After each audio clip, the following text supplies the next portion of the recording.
আমরা কিন্তু এখন ত্রিপিটক নিয়ে আলোচনা করব। বৌদ্ধ ধর্মের মূল গ্রন্থ হচ্ছে ত্রিপিটক। ত্রিপিটক আবার তিনটি অংশ নিয়ে গঠিত: সূত্র পিটক, বিনয় পিটক ও অভিধম্ম পিটক। এই তিনটি ভাগ নিয়ে ত্রিপিটক গঠিত ছিল। আমাদেরকে মনে রাখতে হবে পিটক কথার অর্থ ঝুড়ি। তিনটি সংকলনকে তিনটি ঝুড়ির সঙ্গে তুলনা করা হয়েছে।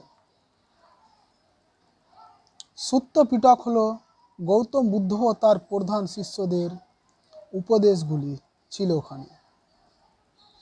বিনয় পিটকে যেমন ছিল বৌদ্ধ সংঘের ও বৌদ্ধ সন্ন্যাসীদের আচার আচরণের নিয়ম। শেষে অভিধম্ম পিটকে ছিল গৌতম বুদ্ধের মূল কয়েকটি উপদেশের আলোচনা। কিন্তু মনে রাখতে হবে সবগুলোই কিন্তু পালি ভাষায় লেখা হয়েছিল, অর্থাৎ ত্রিপিটক পালি ভাষায় লেখা হয়েছিল।